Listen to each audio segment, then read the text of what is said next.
Hello dear students, in this video lecture we will discuss differential equation of first order but not first degree। ये basically हम previous video classes से start कर चुके हैं, जिसमें हमने सबसे पहले इक्वेशन सॉल्वेबल फॉर p किया है, equation solvable for x and equation solvable for y। अब उसी की कुछ पर्टिकुलर केसेस हम यहाँ पर इस वीडियो क्लास में डिस्कस करने वाले हैं। So let's see start. The given first order differential equation is basically f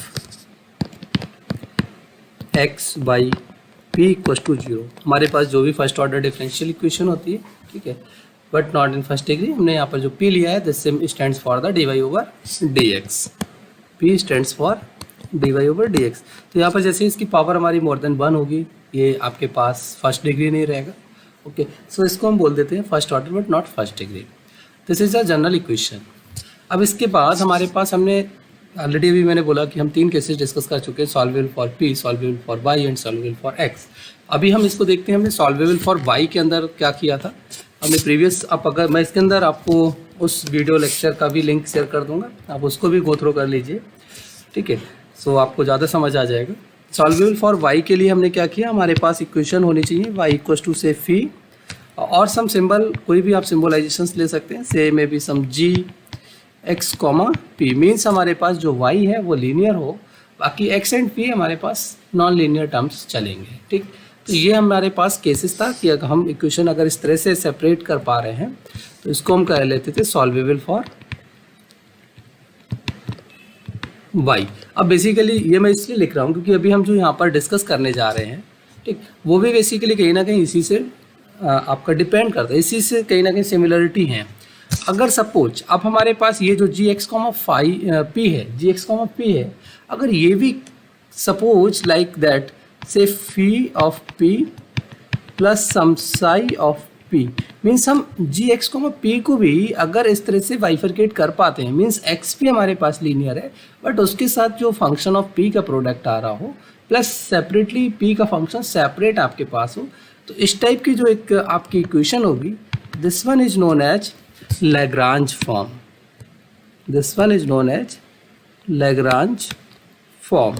बाकी वर्किंग प्रोसेस आपके पास solvable for y and Lagrange form both are the same, कोई अलग प्रोसेस नहीं है। जैसे आपने सॉल्वेबल फॉर y के अंदर डिफरेंशिएट किया था with respect to x and then आप उसको सिंप्लीफाई करते थे, सेम इसी प्रोसेस को हम यहाँ पर भी फॉलो करेंगे। तो सबसे पहले हम लिखेंगे differentiate with respect to x, with respect to x. So this one is written as dy over dx which is p। आप x के साथ कर रहे हैं, so 5p is retained, x का 1 हो गया प्लस x को आपने रिटेन कर लिया 5-p into dp over dx। Similarly Sai का आपका आ जाएगा Sai dash p dp over dx, ठीक है। अब सिमिलर टर्म्स आप एक साथ कर लीजिए। ओके, सो p minus 5p one side कर लेते हैं हम, p माइनस 5p, और हमारे पास यहाँ पर dp over dx take out हो रहा है, उसको टेक आउट कर लेते हैं। x phi dash p plus psi dash p into dp over dx। अब थोड़ा सा इसको सिंप्लीफाई करने की कोशिश करते हैं। If we write something like dx upon dp in this side and then this is x phi dash p plus psi dash p upon p minus 5p, और सिंप्लीफाई करते हैं। Then let's see, this is dx upon dp minus phi dash p upon p minus 5p into x equals to psi dash p upon p minus 5. Yeah, this one is the linear differential equation in x as a dependent is x। तो ये आपके पास linear आ गई, सो इसको again आप solve कर सकते हैं। मैं यहाँ पे मार्क कर देता हूँ which is linear, which is linear in x. आप इसको एक्स के लिए सॉल्व कर सकते हो। तो ईजिली आप इस तरीके से इन क्वेश्चंस को बड़े आसानी से सॉल्व कर सकते हैं। आपके पास जो सॉल्वेबल फॉर वाई है, मे बी वहाँ पर इस तरह का केस नहीं आता है, वहाँ पर आप नॉर्मल वे में सिंपल सॉल्व करते हैं। यहाँ पर भी ऐसा कोई रूल नहीं है कि आपको ये लीनियर फॉर्म बनानी है। एक पर्टिकुलर टाइप आ रहा था, हमने उसको कंस्ट्रक्ट कर लिया। अदरवाइज आप सॉल्वेबल फॉर वाई का सेम प्रोसेस अडॉप्ट करके इसको सॉल्व कर सकते हैं। डिफरेंस सिर्फ इतना ही है कि फाई जो आपके पास एक्स कॉमा पी का फंक्शन था, वो भी अब आपके पास बाइफरकेट हो जाता है, तो उसको हम एक न्यू नेम दे देते हैं, लैग्रांज फॉर्म। तो एक क्वेश्चन हम इसका सॉल्व कर लेते हैं, फिर एक और हमारे पास छोटा सा पर्टिकुलर केस है, उसको हम अगेन डिस्कस करते हैं। So one example for this one. So consider a example. So consider y equals to some constant a times of p x plus another constant से b times of p cube. आप यहाँ पर देख सकते हैं x linear है, y linear है, x के साथ मल्टीपल ऑफ p है एंड सम आर्बिट्ररी कॉन्स्टेंट्स हैं। तो आपके पास this is the Lagrange form, Lagrange form. इसको आप इस प्रोसेस से ही डिस्कस करेंगे। So differentiate with respect to x, आपको इस साइड लेफ्ट में मिल जाएगा dy over dx which is p। आप यहाँ पर p को आपने रिटेन रखा प्लस आपने x को रिटेन रखा, तो आपके पास आ गया dp ओवर dx प्लस आपने p का डिफ्रेंशिएशन किया 3bp square dp over dx। Okay, and same working process, p minus ap equals to ax plus 3bp square times of dp over dx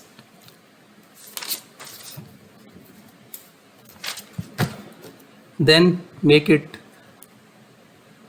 linear form dx upon dp। मैं यहाँ पर थोड़ा सा direct करके लिख देता हूँ, आप अगर कोई डाउट हो तो आप इसको कंप्लीट डिस्क्राइब करके लिख सकते हैं। तो ये मेरे पास आ जाएगा a upon 1 minus a times p in the denominator, okay, into x on the right is 3b p square upon 1 minus a times of p। 1p to p cancel out. So finally this equation can be written as dx upon dp minus a upon 1 minus a times of 1 over p into x equals to 3b p upon 1 minus a. 3b upon 1 minus a is a constant and then the product of function p, variable p, not function. So this one is the linear in x, linear in x. So you can write integrating factor and all these. Integrating factor e raised to the power integration minus p. P, what is p? Capital P. A upon 1 minus a into 1 upon p and dp. आपको p के लिए solve कर रहे हैं। So after integration this can be written as e raised to the power minus a upon 1 minus a log p. So you can raise this power on the p, e raised to the power log with negative, this one e raised to the power a upon 1 minus a, or you can shift this minus inside this one, so this can be plus, this one is the plus, this one is the minus. Okay, so finally exponential and logarithmic are inverse of each other, so it can be written as p raised to the power a upon a minus 1. Okay, hence our solution x into integrating factor p a upon 1 a minus 1 equals to integrating 3vp into p raised to the power, this is 1 minus a also left, p a upon a minus 1 dp plus c. So on the right side this can be 3b upon 1 minus a is taken out and solve this one also. So integrate p raised to the power आपके पास है a plus, अच्छा ये a minus one ऐसे लिख दो, plus one यहाँ पर, तो ये ऐड ऑन करेंगे. So what is this one, 3b over 1 minus a, integrating p raised to the power a minus 1 plus a, that is 2a minus 1 upon a minus 1 dp plus c. अब आप integrate कर सकते हैं, plus power आ जाएगी और denominator में आपका जो पावर्स हैं वो आ जाएंगी. तो ये आपका हो गया 3b upon 1 minus a, and this one is p raise to the power 2a minus 1 plus 1 upon a minus 1 upon 2a minus 1 upon a minus 1 plus 1. So after simplification this one is a minus 1, 3a minus 2, this one is LCM is a minus 1 as it is, and same way this one is 3a minus 2 and a minus 1 1 minus a. so ये आप take out कर सकते हैं with the negative sign और उसको cancel out करा सकते हैं. तो फाइनली हमारे पास आ गया 3b अपॉन, इसको हम लिख ले रहे हैं माइनस 1 माइनस ए, जिससे कैंसिल आउट कर सके, p raise to the power 3a minus 2 upon a minus 1 upon this one is also 3a minus 2 upon a minus 1. So this one cancelled, and x into p raised to the power a upon a minus 1. तो इसको हम अब इधर shift कर देंगे. सो हमारे पास x मिल जाएगा यहाँ से, x is minus 3b upon 3a minus 2, and this one is p raised to the power 3a minus 2 upon a minus 1. और ये नीचे आएगा तो इसको हम यहाँ पर सब्ट्रैक्ट करा देंगे, minus a upon a minus 1. अगर कुछ मिस्टेक्स हो तो प्लीज़ करेक्ट मी, ओके, क्योंकि ये बड़ा केयरफुल सॉल्व करने वाली चीज़ें हैं. Plus c into e a raise to the power p raise to the power minus times, minus times में ही आएगा ना, हाँ, a अपॉन a माइनस 1. तो minus 3b upon 3a minus 2 p raise to the power, इसमें से a subtract हो जाएगा तो ये आ गया 2 take out, a minus 1 upon a minus 1. Oh that's good, cancel out हो रहा है c. अच्छा, इसमें माइनस को मैं यहाँ पर शिफ्ट कर देता हूँ, तो a upon 1 minus a. Okay, यहाँ पर a minus 1 are cancel out. Then finally this left x equals to minus 3b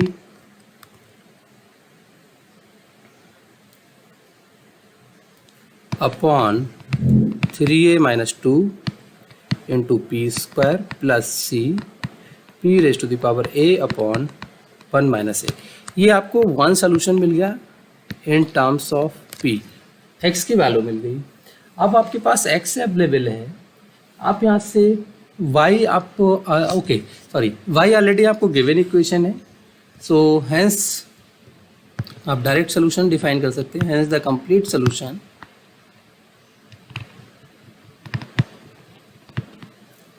hence the complete solution.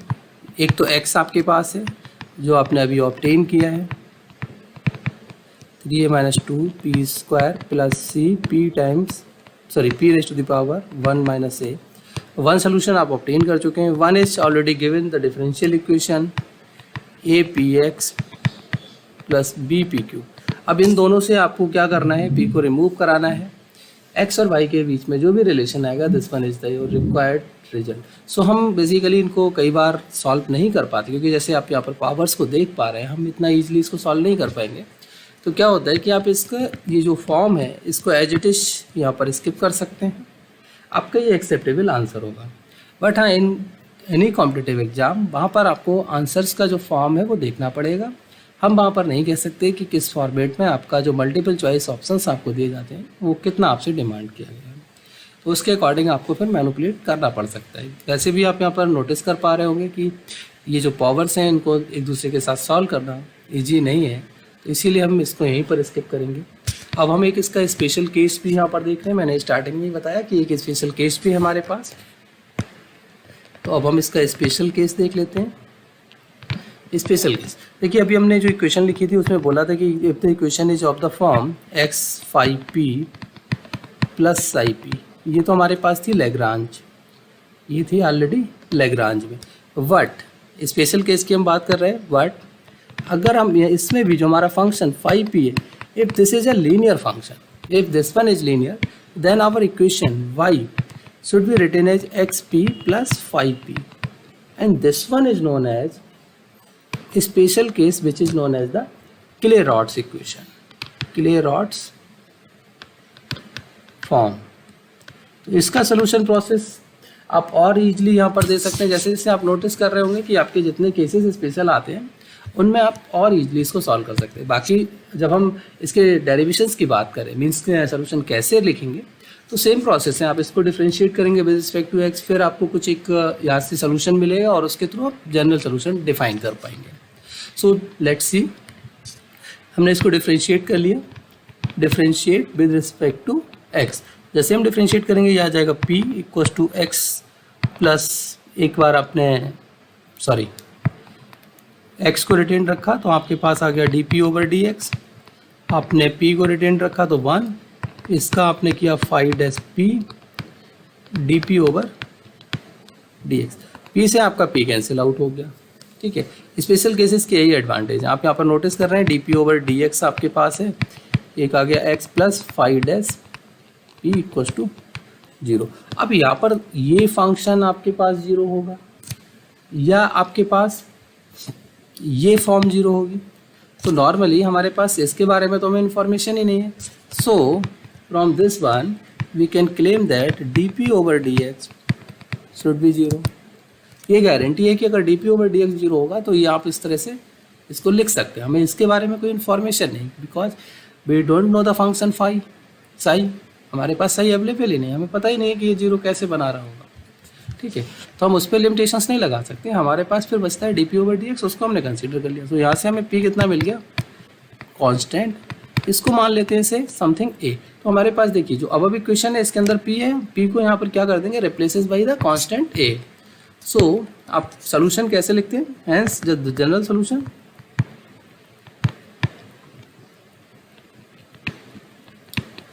y equals to ax plus psi a। Means आपको करना क्या था, अब working rule में मैं यहाँ पर बता दूँ, आपको मेंशन कर देता हूँ। Working rule of Clairaut equation, replace p by constant से a in given equation, in given differential equation।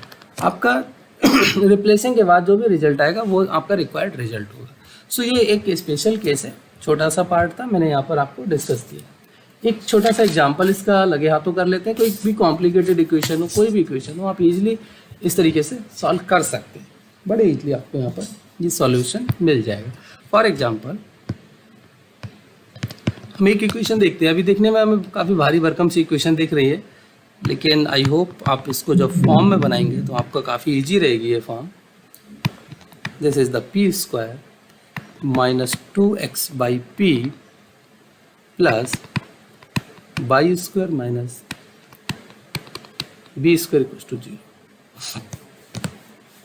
आप ये इक्वेशन देख पा रहे होंगे, काफ़ी भारी भरकम सी इक्वेशन दिख रही है अभी आपको। हम यहाँ पर थोड़ा सा इसको सिंप्लीफाई करने की कोशिश करते हैं। ओके, सिंप्लीफाई करने की कोशिश कर रहे हैं तो हमारे पास ये आ जाएगा x square p square minus a square p square minus 2x y p plus y square minus b square equal to 0। यहाँ पर कुछ एक पर्टिकुलर अगर हम बात करें से this term and this term, I think इनको एक साथ लिखें तो कुछ मिलेगा। X square p square minus 2x y p plus y square, इनको एक साथ लिख लेते हैं, minus a square p square minus b square equal to 0। Okay, हाँ, अभी तो देखिए हमारे पास पहले तो इक्वेशन देखने में हमें अजीब सी लग रही थी, लग ही नहीं रहा है कि ये कोई सॉल्वेबल फॉर एक्स है, सॉल्वेबल फॉर वाई है, या सॉल्वेबल फॉर आप लेग्रांज फॉर्म है या क्लीरॉट्स फॉर्म है, कोई फॉर्म ही आपको नहीं मिल रही। लेकिन अब आई होप कुछ यहाँ से आपको मिल जाए। This is the perfect square of the function p x minus y. इसको मैं राइट में शिफ्ट कर ले रहा हूँ, तो this can be written as a square p square plus b square. If we write like this a square p square plus b square square root, and again further this can be written as this one is this side, this one is in this side. So अच्छा, इस पे plus minus दे दो, इस पे plus minus ले लो। Okay, plus minus ले लो, तो ये हमारे पास फिर प्लस माइनस में लिख देते हैं हम। या आप नहीं प्लस माइनस लेना चाहते हो तो अच्छा ऐसे ही छोड़ दो, हटा, नहीं कर रहा मैं, तो ये फिर माइनस आ जाएगा। ओके, प्लस का ही मैंने टेक किया है, तो ये आ जाएगा आपका माइनस, क्योंकि ये इधर गया ये इधर गया। ओके, तो ये आ गया a square p square plus b square. वैसे नॉर्मली आप अगर किसी कॉम्पिटिटिव एग्जाम में सॉल्व कर रहे हैं तो प्लीज़ आप टेक करिए प्लस माइनस बोथ, क्योंकि आपको नहीं पता है कि ये फंक्शन आपका जो वाई है वो किस तरह से बिहेव कर रहा है। वाई का कोई नेचर आपके पास स्पेसिफाइड नहीं है। अगर कोई कंडीशनल है देन इट इज़ फाइन। अगर आपसे बोला गया है कि आपको सिर्फ पॉजिटिव ही टेक करना है देन इट इज़ फाइन, तब आपको प्रॉब्लम नहीं है, ठीक है। Otherwise you take both the sign.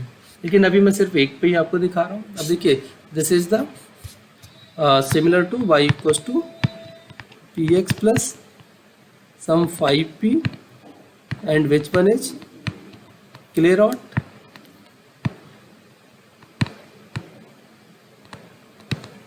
So solution आप यहाँ पर डायरेक्ट डिफाइन कर सकते हैं, y equals to a x minus under root, अच्छा सॉरी ए नहीं ले रहा मैं, क्योंकि ए यहाँ पर आपको दिया हुआ है, तो मैं यहाँ पर सी दे देता हूँ, minus c square a square plus b square. So this one is the general solution. तो कितने ईजिली आप देख रहे हैं कि क्लियरॉट्स फॉर्म में आप जो स्पेशल केस है उसके अंदर सोल्यूशंस को डिफाइन कर पा रहे हैं। सो आई थिंक ये जो first order first degree equations हैं ये आज यहाँ पर हमारे पास कंप्लीट हो रही हैं, और नेक्स्ट टॉपिक हम देखेंगे इसका कौन सा हमें यहाँ पर टैकल करना चाहिए, या हमें general theory of differential solutions of differential equations को डिस्कस करना है, या एग्जिस्टेंस यूनिकनेस करना है। सो उसको अगले हम देखते हैं कि किस सीक्वेंस में हमें कौन से टॉपिक्स करने चाहिए। तो आज ये फर्स्ट ऑर्डर फर्स्ट डिग्री यहीं पर स्टॉप करते हैं।